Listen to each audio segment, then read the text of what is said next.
شروع اللہ کے نام سے جو بڑا مہربان نہایت رحم والا ہے۔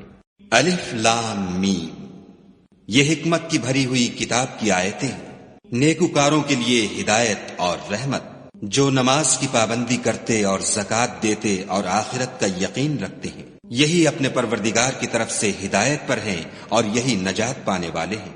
اور لوگوں میں بعض ایسا ہے جو بیہودہ حکایتیں خریدتا ہے تاکہ لوگوں کو بے سمجھے خدا کے رستے سے گمراہ کرے اور اس سے استہزاء کرے، یہی لوگ ہیں جن کو ذلیل کرنے والا عذاب ہوگا۔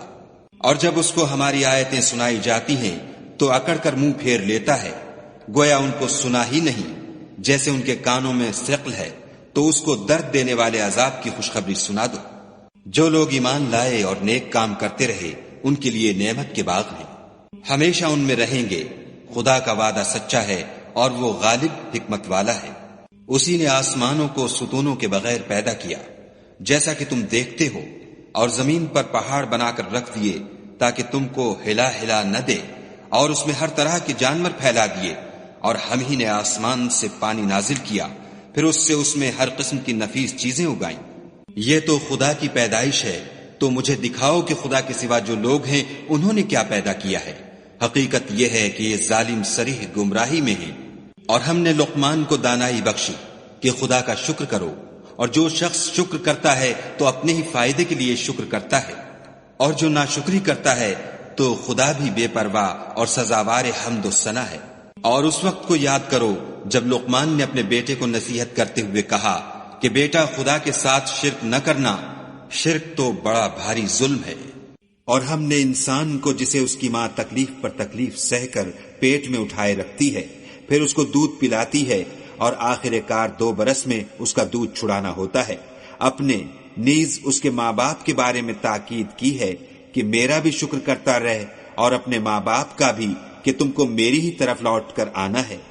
اور اگر وہ تیرے در پہ ہوں کہ تو میرے ساتھ کسی ایسی چیز کو شریک کرے جس کا تجھے کچھ بھی علم نہیں، تو ان کا کہا نہ ماننا، ہاں دنیا کے کاموں میں ان کا اچھی طرح ساتھ دینا، اور جو شخص میری طرف رجوع لائے اس کے رستے پر چلنا، پھر تم کو میری طرف لوٹ کر آنا ہے، تو جو کام تم کرتے رہے میں سب سے تم کو آگاہ کروں گا۔ لقمان نے یہ بھی کہا کہ بیٹا اگر کوئی عمل بالفرض رائی کے دانے کے برابر بھی چھوٹا ہو، اور ہو بھی کسی پتھر کے اندر یا آسمانوں میں مخفی ہو یا زمین میں، خدا اس کو قیامت کے دن لاموجود کرے گا۔ کچھ شک نہیں کہ خدا باریک بین اور خبردار ہے۔ بیٹا نماز کی پابندی رکھنا اور لوگوں کو اچھے کاموں کے کرنے کا امر اور بری باتوں سے منع کرتے رہنا، اور جو مصیبت تجھ پر واقع ہو اس پر صبر کرنا، بے شک یہ بڑی ہمت کے کام ہے۔ اور از راہ غرور لوگوں سے گال نہ پھلانا، اور زمین میں اکڑ کر نہ چلنا کہ خدا کسی اترانے والے خود پسند کو پسند نہیں کرتا۔ اور اپنی چال میں اعتدال کیے رہنا، اور بولتے وقت آواز نیچی رکھنا، کیونکہ اونچی آواز گدھوں کی سی ہے، اور کچھ شک نہیں کہ سب سے بری آواز گدھوں کی ہے۔ کیا تم نے نہیں دیکھا کہ جو کچھ آسمانوں میں اور جو کچھ زمین میں ہے سب کو خدا نے تمہارے قابو میں کر دیا ہے، اور تم پر اپنی ظاہری اور باطنی نعمتیں پوری کر دی ہیں۔ اور بعض لوگ ایسے ہیں کہ خدا کے بارے میں جھگڑتے ہیں، نہ علم رکھتے ہیں اور نہ ہدایت اور نہ کتاب روشن۔ اور جب ان سے کہا جاتا ہے کہ جو کتاب خدا نے نازل فرمائی ہے اس کی پیروی کرو، تو کہتے ہیں کہ ہم تو اسی کی پیروی کریں گے جس پر اپنے باپ دادا کو پایا، بھلا اگرچہ شیطان ان کو دوزخ کے عذاب کی طرف بلاتا ہو تب بھی۔ اور جو شخص اپنے تئیں خدا کا فرما بردار کر دے اور نیکوکار بھی ہو تو اس نے مضبوط دستاویز ہاتھ میں لے لی، اور سب کاموں کا انجام خدا ہی کی طرف ہے۔ اور جو کفر کرے تو اس کا کفر تمہیں غمناک نہ کر دے، ان کو ہماری طرف لوٹ کر آنا ہے، پھر جو کام وہ کیا کرتے تھے ہم ان کو جتا دیں گے۔ بے شک خدا دلوں کی باتوں سے واقف ہے۔ ہم ان کو تھوڑا سا فائدہ پہنچائیں گے، پھر عذاب شدید کی طرف مجبور کر کے لے جائیں گے۔ اور اگر تم ان سے پوچھو کہ آسمانوں اور زمین کو کس نے پیدا کیا، تو بول اٹھیں گے کہ خدا نے۔ کہہ دو کہ خدا کا شکر ہے، لیکن ان میں اکثر سمجھ نہیں رکھتے۔ جو کچھ آسمانوں اور زمین میں ہے سب خدا ہی کا ہے، بے شک خدا بے پرواہ اور سزاوار حمد و ثنا ہے۔